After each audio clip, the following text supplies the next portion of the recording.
It's Asian American Pacific Islander Month.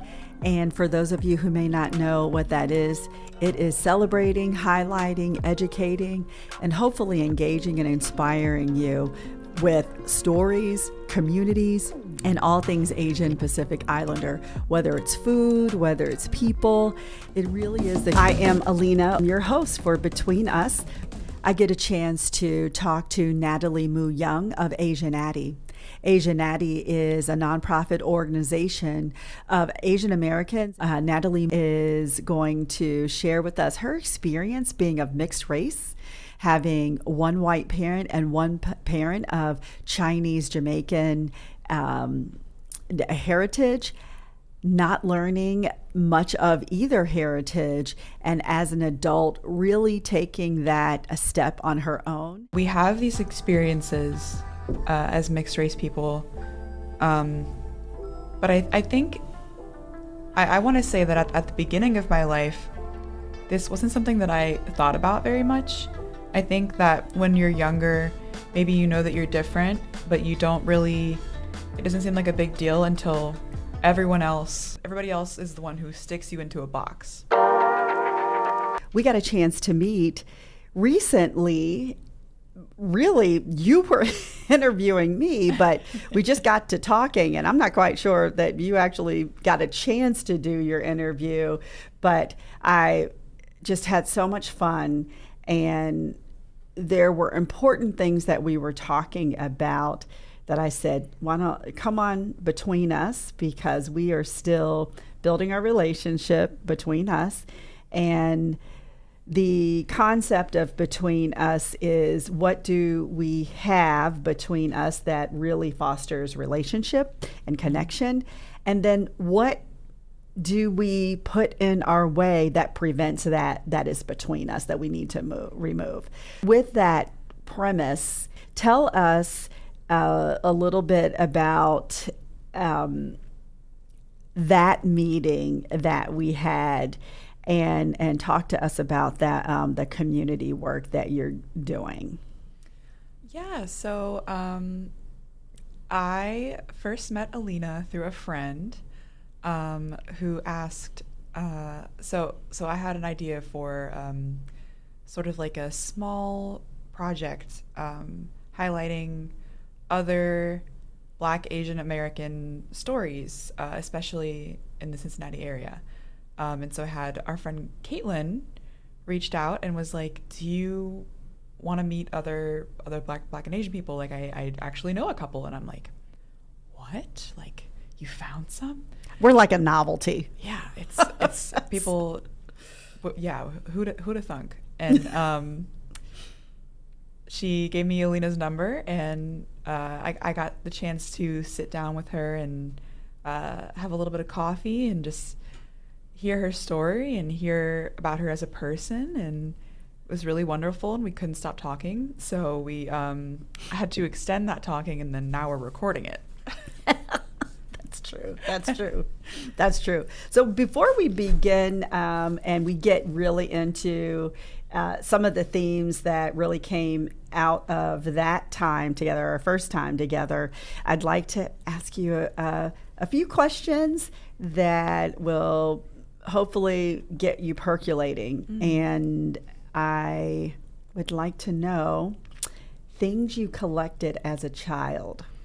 Ooh. And hopefully you're not a hoarder like me, because at my age, a lot of the things I've collected, they're still with me, and we need to get rid of. But that's great. I never stuck with, I would pick one thing and I'd say, oh, I'm going to collect this. And then I would just forget about it. And I would collect like maybe a few. I would definitely say stuffed animals. Oh, stuffed animals. And it got to the point where we moved around so much that I was kind of like, I don't think I need all these, and then we just would donate them. But oh wow, yeah, I don't think I have any of the same ones. But oh my goodness, stuffed animal. But my daughter, her name's Keala. Keala has a stuffed animal. So Keala is 29 now, and I'm remodeling the house, and I got through her room, and she had a stuffed animal called Tie Dye, which was a bear. She took that bear everywhere. I mean, Oh. it traveled to every state we went to Hawaii, and as I was going through her room, like literally revamping her room, somehow I lost tie-dye. And I didn't think it was a big deal. And I texted her, and you thought that World War X, and she was going to reach across the like 7 states from where she lives now and wring my neck. So that's my stuffed animal story, and I'm glad that you were able to part with yours, especially if you had a collection. I think that my mom also lost a few of them. Oh. So I just like after a while I kind of had to just What is it with the accept, moms? like, well, they're not going to be something that I really hold on to, and that was like okay after a while. And then now I'm at the point where I have a few squishmallows. Have you ever seen a squishmallow? I've never even heard of a squishmallow. Oh my gosh, they're the name is newest scary thing. And I have too many of them for an adult woman. But they're like they're very squishy, and they're stuffed animals, but usually they're like a food or an animal, and they have little faces and like little tags, almost like Beanie Babies. I was like, it Yeah. reminds me of like, I think when my daughter was younger, Beanie Babies Yeah. was the rage. Yeah, they're like that. They have a little like description and biography, and Oh, they're really cute and like inclusive, and some of them even have like they them pronouns, and they'll talk about like different family backgrounds, and it'll just be like a piece of avocado toast. It's really with a face. Yeah. They're cute. well, I've got it. Tell me the smishmallows. Squishmallow. Squishmallow. Yeah, because they're kind of like a marshmallow. Squishmallow. And you can squish 'em. Mallow. I hope I Squishmallow. I'm I'm gonna gonna have get to. you one. Oh boy. I'm gonna get you one. Please do. for Please the next do. the next time we see each other. Okay, and then if you could do it all over again, you would change what? I don't know. I don't know if there would be something that I like. Assuming that I have the power to make new decisions consciously going back. Is that the question? You could interpret that however you like, and I love the fact that you Clarification. thought of that. I would say I think all the time about how, especially in like, I would say like, just during grade school, middle school, high school, I wish that I could go back and kind of give my younger self the things that I know now, and the confidence that I have, and the just the wisdom. But you know, that's the point of being young. You don't have that wisdom, but I kind of wish that I could go back and give that little girl like some advice, and that she'd take it. And that she take it. Yeah. That's the operative piece to that. Okay. Right. So the teacher that influenced you the most in your life. And I know, when did you finish your undergrad? December of 2022. Oh, okay. Very So you just recently. okay. Yeah. So any teacher in your life then that had the most influence, or at least one of them? I would say I had a professor at UC, and she's an anthropology professor. And she had us call her Stephanie. Like first name basis. She was very laid back. And she was a really great instructor.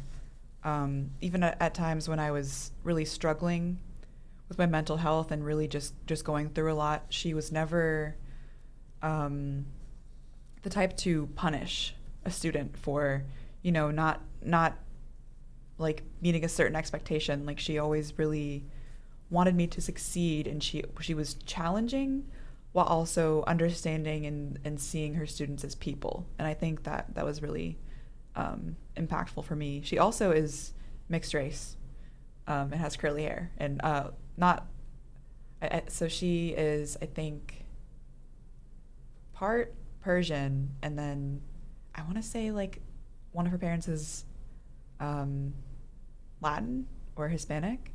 And then her husband is Black, and so her daughter is like triracial as well. Wow. Yeah. Wow. Yeah, the triracials. That's us, right? Triracials. And so I want you to step outside the moment into a place of reflection, as you are doing with that question. And I want you to think of 3 things you forgive yourself for. That's hard. I'm tough on myself. I think a lot of us are. I guess, let's say if I could forgive myself for any three things. I don't know if I do forgive myself for these things, but Some insight there. Let's say that I forgive myself for being a very emotional child and a very emotional person for a long time and not knowing what to do with those feelings. Maybe sometimes acting on them in some negative ways or just ways that were counterproductive for my own improvement. For, taking longer than other people my age to finish college. Forgive myself for that. And forgive myself for not getting better at everything that I'm doing immediately. Because I want to all the time. Patience is a virtue. With myself. I have patience with others and other things, but it's hard to be patient with yourself sometimes. And you're like, oh man, I just want to be good at this. I just want to be good at it now. You know what I mean? That's the way I feel about this podcast. Last 3 signs of hope for the future. Are we thinking I always have a question for your question. I'm sorry. Are we thinking future of humanity, future of us, future? I want you to pick one. Okay. I want you to pick it. Let's say for humanity, I think I see like online all the time, especially like Generation Z. I'm in that like Generation Z millennial kind of cusp in those like 2 years between the two, so I kind of have like characteristics of both. But I think Generation Z especially, they have that really strong sense of justice and almost to the point where it's, anything else is intolerable. And it's terrifying and inspiring, and just to see some kids who are, they're not kids at this point, but just people who are a few years younger than me, and they're making these huge strides in their online, demanding, sometimes in person, just demanding change, demanding justice, and really not shying away from some of the issues that have been, hidden for so long and kind of swept under the rug. Like, they're not having it. And that's it. It includes a lot of them. It doesn't matter,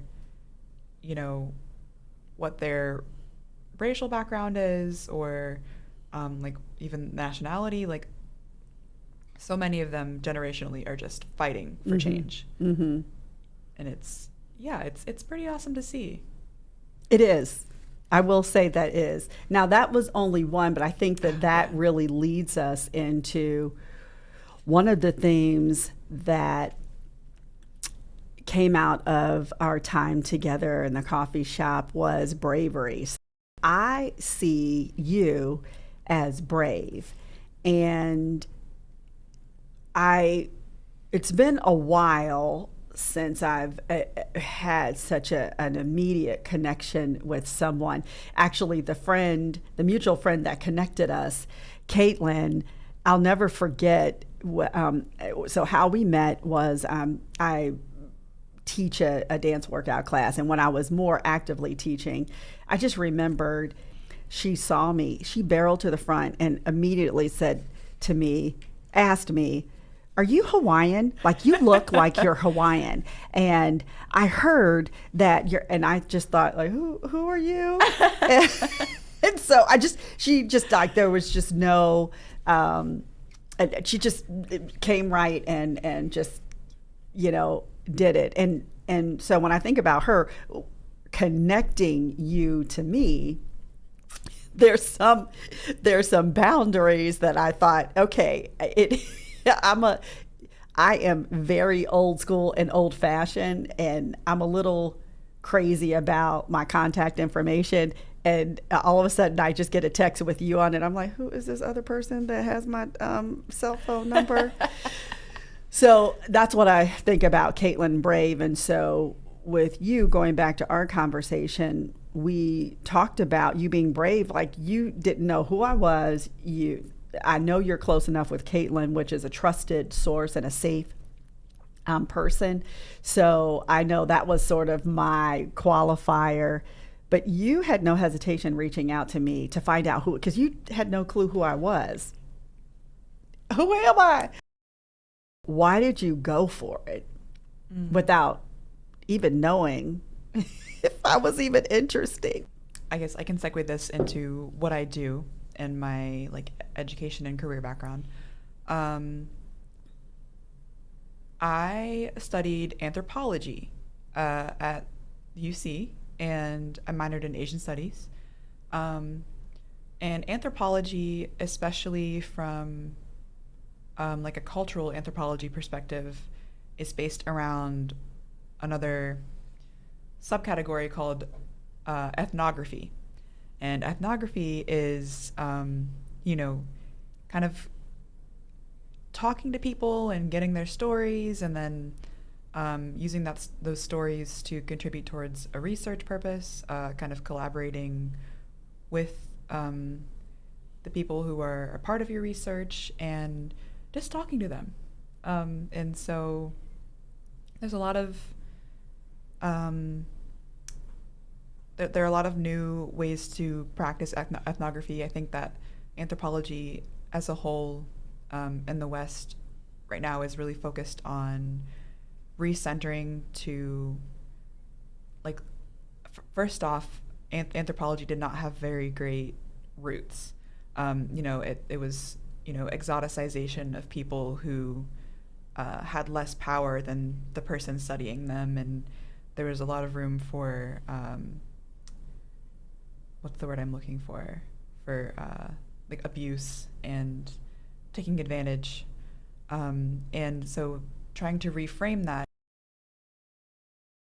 Anthropologists, they call it either studying sideways or studying up, meaning if you were doing research on a group of people, they have to be, you know, of equal power to you, or ideally from a culture or group that you feel that you're native to, or that you identify with, or that you fit into. So me interviewing another woman of color, another mixed race woman, would be an example of like studying sideways, where I'm asking you questions because we're in the same communities. And then the other one would be studying up, which would be for an anthropologist or a researcher to study someone like a billionaire or someone with a lot of power, so that, you know, we're not taking that power over another group of people and abusing it and taking advantage of them, or, you know, if that were the case, kind of restructuring it so that you give those people a little bit of power back to meet you on a certain level.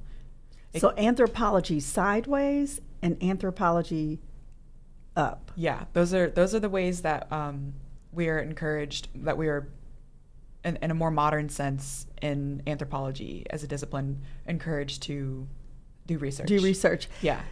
My last podcast was John Lyons, who's one of our employees, whose undergrad degree is in history. And we were talking about American history, Black history in particular. And he used a term that I hadn't heard before called do history. And of course, I know about the science of history, or so I thought. But when he used the term do history, he actually referenced not anthropology, but archaeology. He said, you know, archaeology, there used to be a picture of a shovel in one hand and did you say a pitchfork in the other? But basically, early on in archaeology, archaeologists had a thought about what they wanted to find and would pretty much decimate in their research to get what they find, as opposed to doing history and really looking at what's there, what's in front of you. And so I'm learning these terms that is a great privilege. You and I talked about being triracial. I am, and I've not really fully talked about me. I just sort of drop in pieces here and there with guests, and I am triracial. I am predominantly Hawaiian, so that is the Pacific Islander in me. My birth family found me during the lockdown, so I had the ability, like special permission, to go because Hawaii was probably the last state to lift their COVID restrictions for travel. And during that 6 months working and discovery, we're in my work life, we were starting on the journey of diversity, equity, inclusion here. So the senior leadership team at that time were really looking at ourselves and understanding history, especially the 400 years, and how that sort of relates to the work that we were doing, and just the learnings that we had, and sharing personal stories. So that's what's happening in my professional life. And in my personal life is meeting folks and finding out that my birth grandfather was Chinese and was an immigrant, and but married a full-blooded Hawaiian. And I knew I did have some Asian, I've always known that. And in my very small way, honoring that through different, especially during Chinese New Year, Lunar New Year. But understanding that I am triracial, and also learning some of my cultures. So I am closest to my Black culture because of the home that I grew up in. And the listeners, if they've been listening to me, know that I'm adopted. So in this particular home, I was adopted by a single Black female. So I was able to really be immersed in that culture.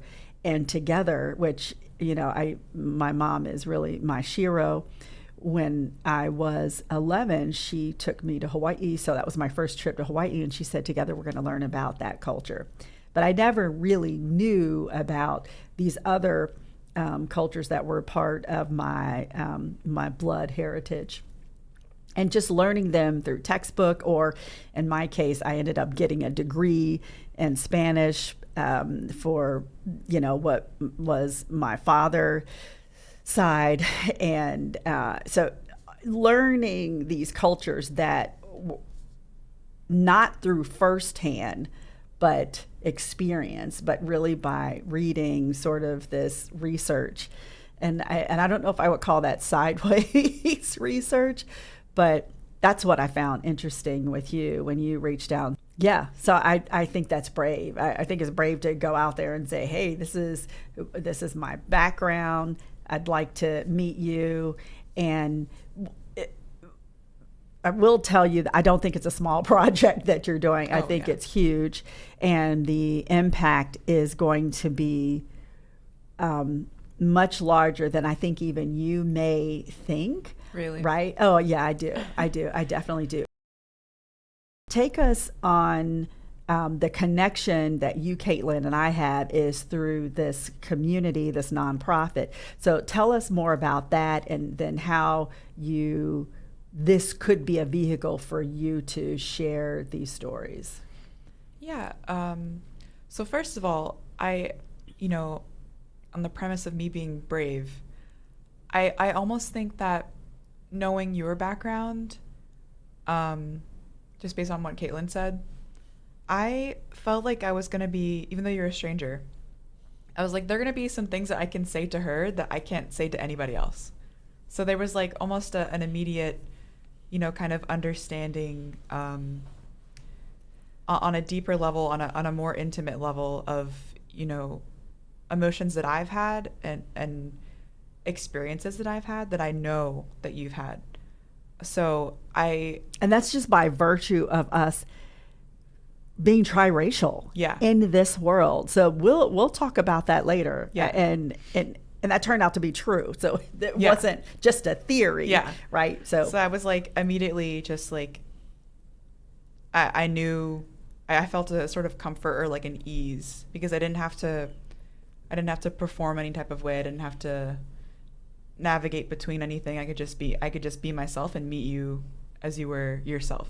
Despite, you're thinking like, oh my gosh, she's so brave. And I'm just excited to meet another person at what feels like eye level. I'm excited to see you and you're seeing me, and there's not as much between us. Name True. drop. True. She's smart. In terms of what I'm doing, I have a few things going on. So anthropology kind of led me to doing a lot of community work, and community meaning different things. I've learned, I'm in the community engagement field, and I've learned that for every organization, community engagement means something different, which I've been realizing lately. So That's true. Yeah. That's true. Isn't it? It's Mhm. funny. And so I work with, I volunteer my time working for an organization called Asianati. And if you haven't heard of them, go check them out. They're on Instagram. That's like the main place to find us. And Asianati is a nonprofit that promotes Asian culture, often from the lens of food and like local businesses. So I became the community engagement coordinator for them. And since we're a smaller and relatively new organization, a lot of us on the team, we kind of wear different hats depending on what we need, during that month or during those few weeks. So I do community engagement and outreach, and I also mostly focus on like for the first part of it, I've mostly been focusing on like content and just we're all just kind of like idea machines. But originally I had wanted to do an article and like an Instagram post with some just like maybe some content here and there about Black and Asian people for Black History Month. And I had a couple of other projects going on, and so I kind of was thinking, as I was starting to write the article, I was just finding more and more and more that I wanted to talk about. And I just was like, you know what, let me see if I can interview some other people who aren't me or my family. Like, what if I can find other Black and Asian people? Like, what, they don't have to live locally, but what if they did? What if I could get, perspectives from online and get my own perspective, but also get, some other local stories and narratives and thoughts about it. So I decided to make it a project for Asian American Pacific Islander Heritage Month, which is in May. And so that is the main project that I'll be doing that month, along with other things. I just got connected to Asianati through Caitlin a few years ago, and the premise I love is food, right? And I went to a DEI symposium a few weeks ago, and the speaker was Lee Vu, who is a Vietnamese American out in Seattle. Big nonprofit name, and he was talking to nonprofit leaders, and that there were enterprise in the room. So, the businesses who donate. And, one of the things that he said, and this was about how we show gratitude and how different cultural groups show gratitude. And he talked about, so let me be sure I put the context right. The context of what he was saying was that in the nonprofit world, you are constantly applying for grants and foundations, and depending on what the grant or the foundation, whatever the application is, can be so different. And so it is very time and labor intensive to apply for a grant. The grant process can be also restrictive, right? So, and one of the things that he said is, when he was head of nonprofits, that typically one of the things that is expected is a thank you card. And he was like, do you know how many thank you cards I have to write? He said, I am Vietnamese American, and we thank you through food. And like, I literally sat up straight, because I am huge when it comes to thank you cards. I write notes all the time. And I love that. I love that expression, probably more because I'm a writer and that it was taught to me. Mm. And I thought, oh my goodness, that is a very valid way to thank someone. So in the Asianati, I really appreciate that, yes, the concept is education using food as a medium, because in many, if not all, Asian cultures, food is not just about life sustaining, but it's about life community. Yeah, yeah. And so the stories that you are collecting and gathering, and what Asianati is doing in this region, I am very thankful for it finding me, frankly. So one of the things that we are trying to do is branch away from like being only food. So we started to expand to talk about culture more, and different identities. A lot of us on the team are either adoptees or multiracial, or we just come from a background, like a non-traditional background. So we kind of found each other. The non-nuclear model. Yeah, We're totally, the nuclear model of family is totally not. Nuclear. It's less and less Eurocentric kind of idea of what people would consider normal. Mm-hmm. So a lot of us have those individual experiences, and I think that kind of can sometimes steer us more towards more inclusive projects. I would say that my number one hobby and interest at this point is food anthropology, which is exactly what you're talking about. It's understanding food, not only as nourishment to people, but nourishment to a group of people, to a society, to a culture. The significance of certain dishes and what they mean. Like some things, you bake a basket of muffins and that says thank you, like you're saying, as a thank you. And there's so much to unpack with that I think that's what got me into Asianati in the first place. I'm also on the committee this year for Asian Food Fest, which is a Cincinnati Asian Food Fest. That will be April 29th and 30th in downtown Cincinnati. It's also a really great project, and so for that we're also trying to bring some different cultural and some different cultural activities as well as the food. Mm-hmm. And I really like how the team does such a good job for Asian Food Fest at including different people of Asian descent. Oh my gosh, it is incredible. Yeah. It has grown so much. So years ago, when my daughter still lived in the town, we would attend. So that was our nod to support. Yeah. And the fact that it's grown so much that we've got like stages, main stages now, but the different, and there's even more, even Pacific Islander, Hawaiian. Yeah. And I'm so grateful because I love poke. So when my daughter comes back to town, I can at least get poke for her that is really traditional.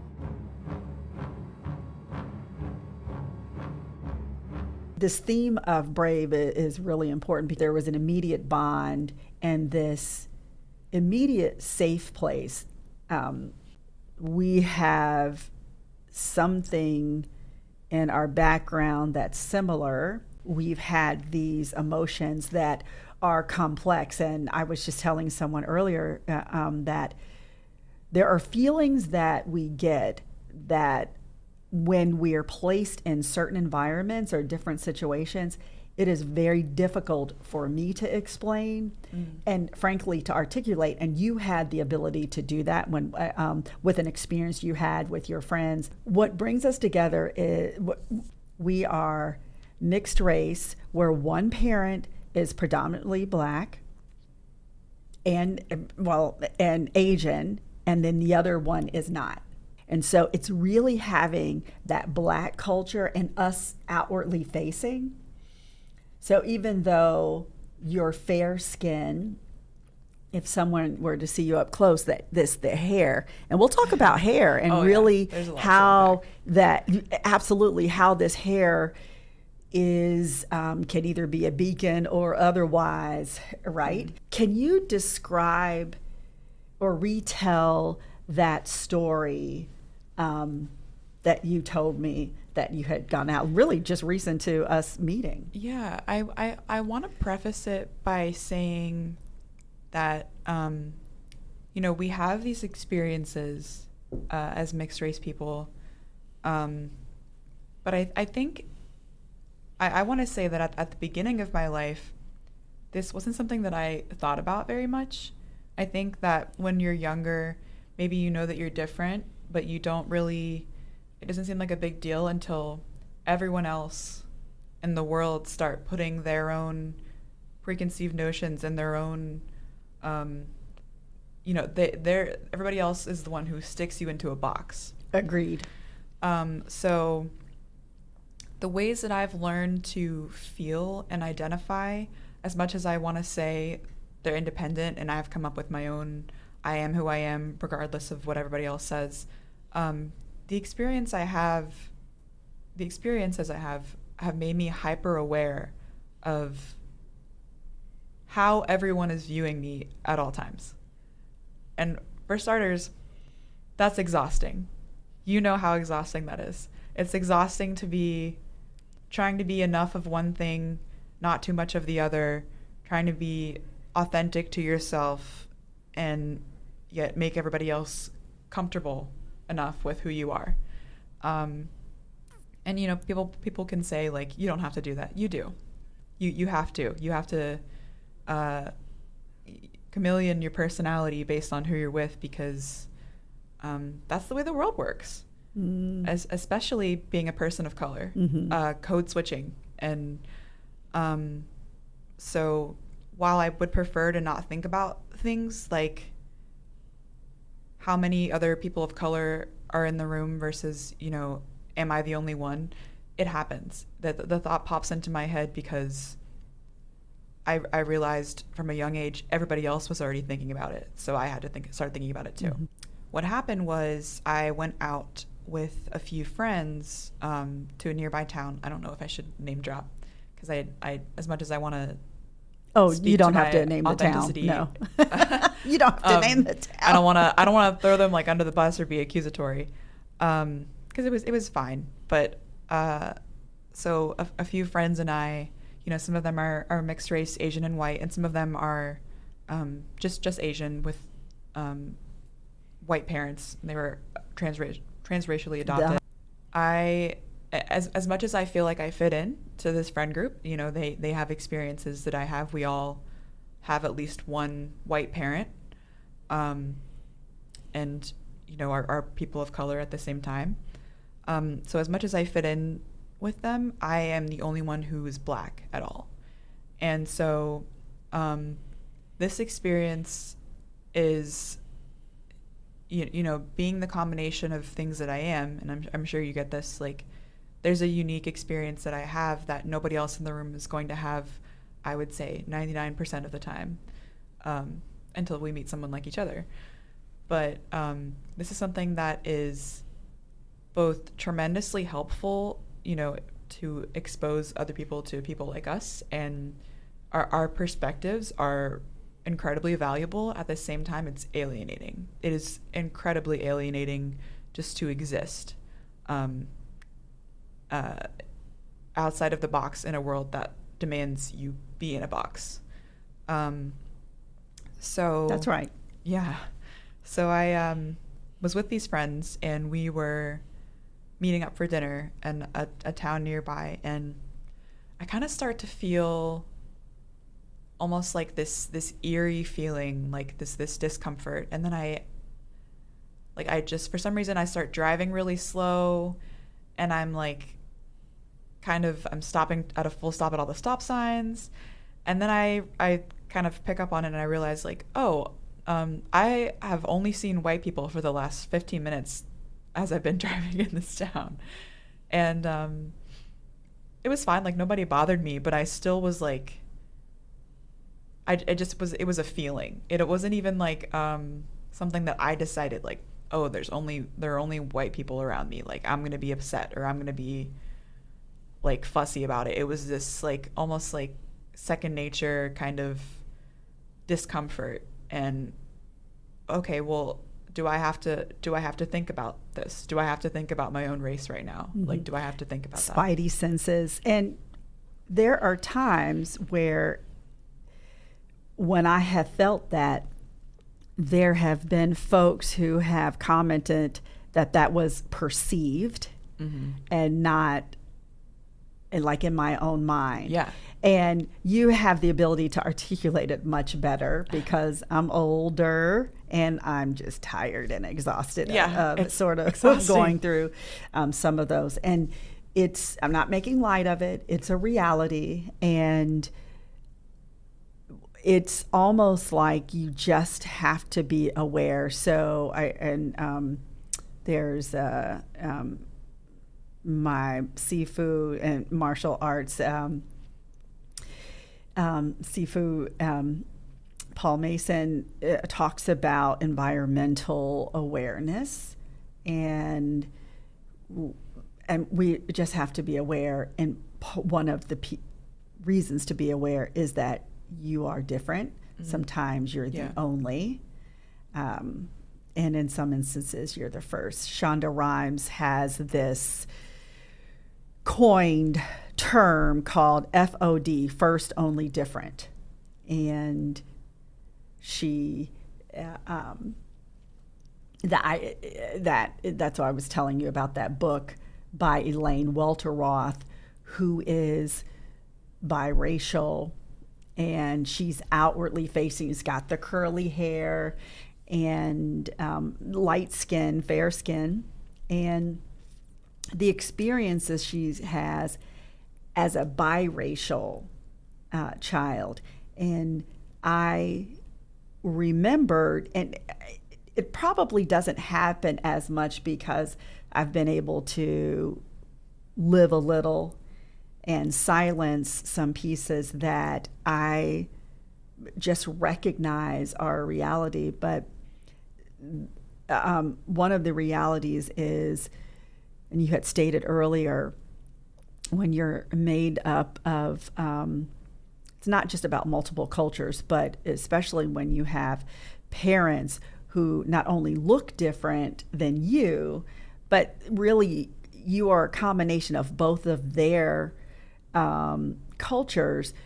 Oftentimes you can be in your own community and still feel like an outsider. And sometimes that community wants you to choose, and this is about the world putting a box around you for their understanding, not necessarily from your own experience. So my experience has been that there are some folks in some of my communities who want me to choose one culture over them, over another.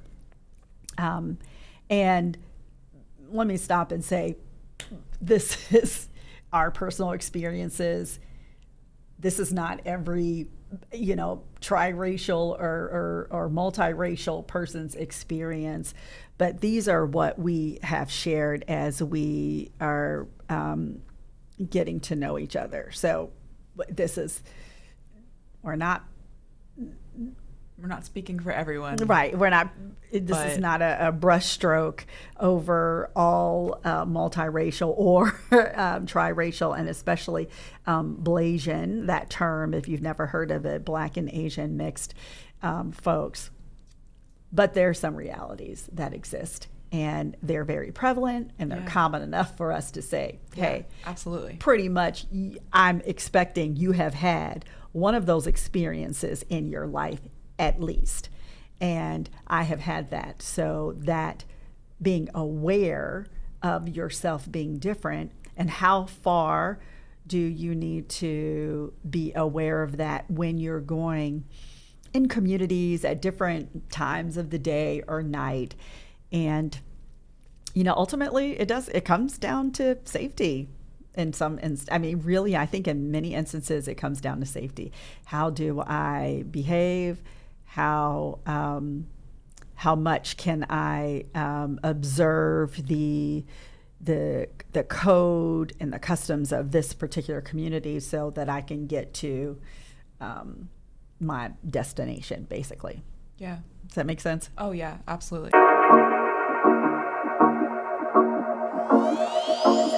How new are you to Asianati? Very new. I joined in December. Okay, this is Yeah. how brave you are, because you've connected with folks, and I really dove right in. Yeah, you really did. But you found a community of folks that accept you. So even though, and you had stated in Asianati, there are a lot of transracial adoptees, so a lot of Asian children who are whose parents are of different race than they are, or maybe one parent. And so I said to you that, and I've said this before, that learning my culture, I feel like it's not like it's firsthand experience. It's not an immersive experience. It really, I feel like I'm a student learning. And even my daughter and I, last week, I texted her and I said, I think it's time that I actually learn Hawaiian, right? And so when she was born, she had keiki books, or baby Hawaiian books. So I do know numbers, I know colors, parts of the body, those primary books, types of words, but I don't know these, how to speak the language. One of my birth cousins evidently had left Hawaii and spent a long amount of time in Kentucky. Her husband was in the military and they were stationed there. So her two kids, who are close to a little bit older than my daughter, did not grow. They grew up in Kentucky. So when they moved back to Hawaii, and they look Hawaiian, but they speak differently. Like, someone that saw me, another person that saw me in a dance class years ago was a young Japanese woman who was born and raised in Honolulu. And when I walked in the room, she had been taking this dance class longer than I had. When I first walked in, she said, "She looks Hawaiian." And she walked up to me. Her name's Denise, and we're still friends to this day. Our kids are the same age, and we would go to Hawaii together. And when I opened my mouth, she said, "Oh my goodness, you don't sound Hawaiian." I don't have that island accent. So I'm aware of that. Even when I'm in Hawaii, Yeah. Hawaiians will come up to me. They'll speak Hawaiian. I'll open my mouth and they'll cock their head. And even my daughter had an experience where she was mispronouncing her name because she pronounced it the English way. And I gave her a Hawaiian name. And someone schooled her on her name. And she was just like shrunk back. So I am probably not as brave when I'm trying to learn some part of my cultures, because I already know that I'm an outsider because I didn't grow up in the culture. Yeah.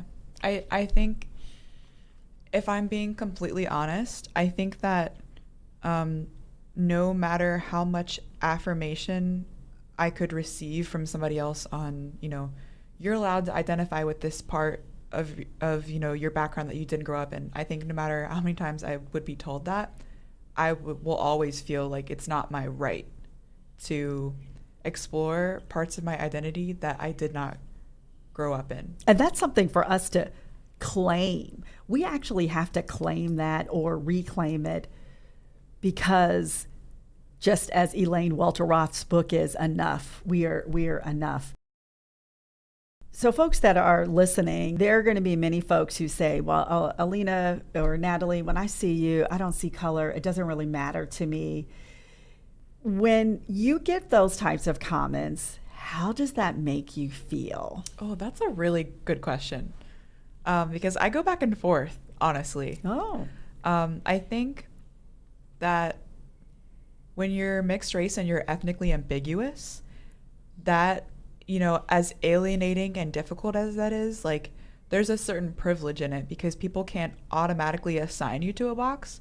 So they either have to sit there and figure it out, or, yeah, or, you know, you don't get a box and you're free to just be who you are.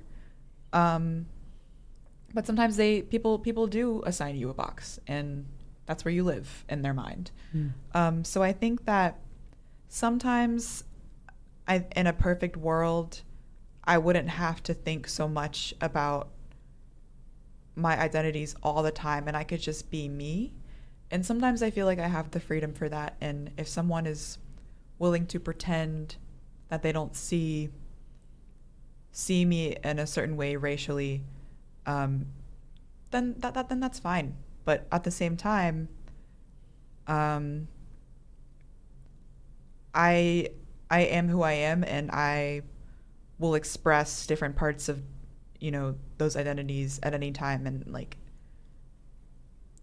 if they're not ready for that, I think that saying that would only be more confusing for them in a way. Okay. It's like, okay, yeah, that's fine if you know, you feel like that now,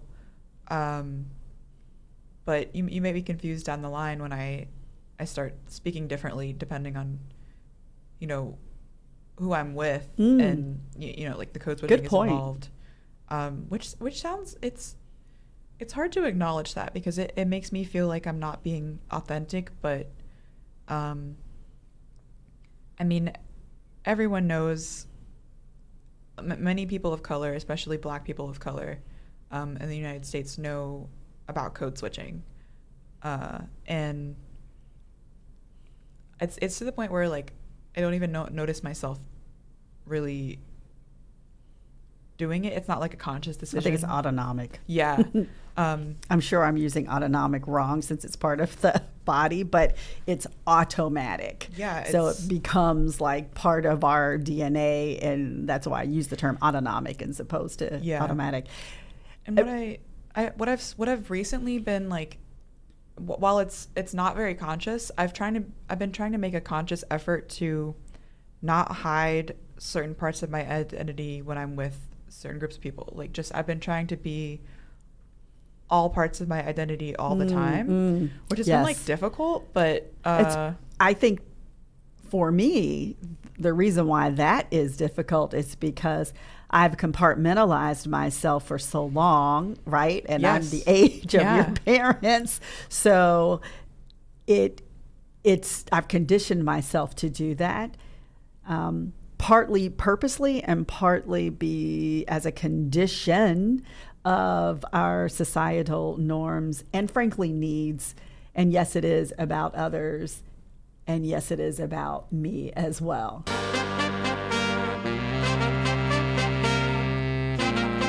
There's something that you said earlier on, and part of it could be your generation, part of it could be circumstance, but I know that being triracial, one of the terms you used when we started out was exhausting, and you had said that you have, through some mental health needs, you've really learned affirmations. And have you felt at any time in your life that part of your mental health needs for your health and wellness relied upon how you see yourself as also a triracial, multiracial person. So not the only thing, but as part of your identity. Yeah. And I mean, we talked briefly about it last time we spoke, but for the, for the listeners and just kind of to reiterate the points that I made to you, I did have that happen recently, and it happens often. I think that there is an expectation from, not only like Western white people, but other people of color in the groups that we're in to look a certain way. Of course, like, how we phenotypically present and what features belong to what race of people. And that's a term, presenting. Yeah. It's a new term. Well, it's newer for me, but how we face or how we present. Yeah. And can you, when you finish, go back and just sort of define that? Or I guess presenting is just kind of, it's like what part of you are you portraying? What part of you are you, even against your will, even without you trying or knowing, giving off or outwardly showing? And so remind me where I was at. You were at Oh, okay. So I'm a bad interviewer. No. There's so much to talk about. It was about your mental health. So I would say that I've always felt painfully different. Growing up, when I was a kid, I used to like go home to my mom crying, like, why don't I look like everybody else? I grew up in a predominantly white area, and all of my friends were white, and they're beautiful and lovely, and I love all of them, but I wanted so badly to just look like them. And I felt ugly for being different. And like, I just, as a kid, like the moment that I started noticing I was different, and so even when I was really young, I struggled with it. And my mom, I think, has always just thought of me as like exotic. And this is my own mom. She's I love her, and she did her best, but she viewed me as this like exotic thing rather than other ways that people were perceiving me. She only recently, I was talking to her on the phone, and she only recently understood that people view me as just black. Some people view me as just black. And that blew her mind, because she's white, and she's my mother, she's my birth mother, so she was just like, she could not fathom that, and she couldn't fathom before, like a few weeks ago, that I go through this world being perceived by a number of people as only black, and that's fine with me. But at a time when I was younger, when I grew up in a place that was racist, it was hard. And then even as an adult, I've had moments where I'm hanging out with friends who are Asian, even before like my recent friend group, and they're a lot smaller than me. And this is something that's like we talked about briefly. Like, there will be a picture of all we're of us. Tall and we're curvy. Tall, we're curvy. And I see like I'm like the widest one in the photo, and the widest. Yeah, I'm literally like, and then I have. Well, I will cover everybody else. So. You're the widest one. But it's like, depending on who you're around, that can be something that boosts confidence. Like I have this stereotypically like womanly body where I'm we're curvy and tall and like what's the childbearing hips and all that, you know what they say, childbearing hips. And sometimes I would look at pictures, and this was the same night that we were out at this town, and I had that eerie feeling. And I see like the picture of me next to all of them, and I'm just like, I start feeling really insecure about my size when normally I feel fine. I don't really worry about it too much. I mean, I think I worry about it as much as the average American woman probably worries about her size. But so I started feeling like I'm too big. I'm too big because all my friends are Asian, and they're small, and there's not all my friends, but my friend group, they're smaller in height and in weight and build. And then, if I'm with a group of Black friends, then I'm almost like scrawny, or like I just it's weird. Like, it's a thing. It's like our hair. I went through a lot with my hair growing up. I also was a kid that had a lot of anger issues. And with my hair, people would automatically touch it, and it would drive me crazy. It's like touching a pregnant woman. Like, did you ask? And I would feel when I would get into the elevator, because I used to have much longer hair, and actually a lot. My hair is thinning, and I used to have a lot of hair, and I could feel people touch my hair in the elevator.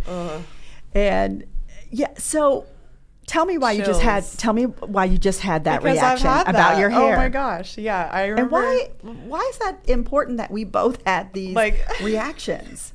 It feels like it's a full-on violation. I feel gross right now just thinking of remembering my own experiences with that. And when people ask, I'm like, oh, like, sure. But I remember times when this one specific time, sure. I was probably like 12 years old. So like at this point, a child, not someone who can really stand up for herself if she's uncomfortable. And I was at Kings Island, and I was in line waiting for a ride with my friends. And this lady behind me just reaches out, complete stranger, and just starts touching my hair. And she's like, "Your hair is so pretty." She thinks that's okay. I'm like, okay, like regardless of what ethnicity in some I am. Asian countries, that's actually a full-on violation that you can actually call the authorities. I just was like, I just could not believe, and I think, like, I can't believe it now, but I think at the time you're so used to, especially as a Black child with curly hair, you're just used to white people being like, wow, that's so interesting. And like, that's fine for them to feel, but permission and consent are real things. I don't know if y'all know this. These are real things that people need to... I'm just laughing because it's incredulous. You're laughing incredulously. Yeah. Thank you. Just at the audacity of some people. And I think in her mind, it was an impulse. She was probably a very tactile person. I'm a very tactile person. But she just was like... No boundaries. Pretty, want touch. And she just like... Kid in a candy shop. Yeah. And I this was a grown woman too. She was probably like 30s or 40s. And I remember the feeling, nobody wants to be touched by a stranger when they're not expecting to be touched by anybody. Anyway, I just remember the feeling of someone coming up behind me and touching my hair without asking, and like the spine tingling memory of that. So note to self, whether you see curly hair, pregnant women, beautiful blonde, just silky hair, I can't imagine, or red, curly, or silky hair. No touching. Ask. I just can't imagine like my hair is one thing, I'm territorial over it. It's on my head. It's part of me. But like to be growing a child, and that's a different thing, like off topic, but to be growing a literal child in your uterus and in your belly, and someone just touches Oh, your yeah, belly? it's a thing. I promise you, that was some special times I for cannot me. believe it. So we're talking about we're talking about crossing boundaries. We talked about bravery, being Gen Z. I am really in awe of what you're doing, not just with your current hobby and looking for other Black Asians that are mixed and really just hearing their experiences. And I would say for our community, these experience and that we're bringing to the forefront and between us is about us creating community. This is not about building walls, it's about building bridges. And here's what's so cool about this, having you on. You and I work in our workplaces. And so these stories are important for my manager to know, my coworkers to know, because that is part of getting to know me. Yeah. And Yeah. it also is what I contribute. So part of my perspective in life is shaped by these experiences. And so some of the contributions, decisions, conversations in meetings, how I work is shaped by that. Yes. Yeah. That's a really great point. And I we tell a lot of stories and we talk about how alienating it is, but we're sharing this so that people understand and can really see us and understand the nuances of our experiences. And be seen. To be seen is to have a step toward belonging. Natalie Moo Young, I am so thankful and I'm privileged for your sharing just some intimate parts to you, helping to make people aware. You're in the Cincinnati area the weekend where Asianati happens, and I'd love for you to learn some Hawaiian culture. If you want to take a step and see different aspects of the Asian American culture, Pacific Islander culture, to come out. What's Memorial Day weekend? Is it? I think it is the April 20. Oh, Asian Food Fest. Yeah, Asian Food Fest. Did I say that? I should have it's said okay. Asian Food Fest. We've talked about so many different things. Do I have time to drop one more? Please, yes. I just want to. The last thing that I do is this is my job. This is my actual job. Everything else is just passion. But I love my job as well. So I do community engagement for a local nonprofit called Pro Kids, and in Hamilton County, we specialize in advocating for abused and neglected children in the county, and we do this through a volunteer program called CASA. And if you're unfamiliar, that stands for Court Appointed Special Advocate. It's a really great volunteer program. Unfortunately, it's volunteer because there are so many kids that are in the system, in the foster care system, and who have cases, that there aren't enough of us, especially not like hired government officials. But there aren't even enough volunteers. We don't have enough of us to serve and protect these children who are suffering and struggling. So if you are interested in doing that, you don't have to have any kind of formal education or experience. You could visit prokids.org. And on that note, reminder, we have 40 hours of service volunteer hours that we can use to volunteer. So this is another opportunity to use those hours. We have a challenge in 2023 to at least use 20 of those hours, up to 40 that we get in a year.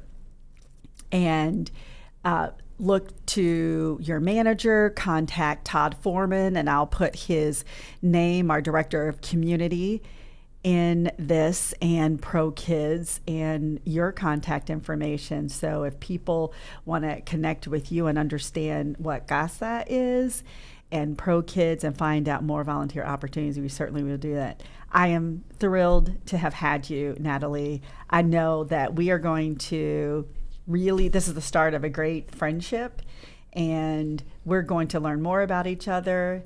And I hope that we get a chance to do this again. So thank you. Thank you so much for having me, Alina. This is Natalie Moo Young from Asianati.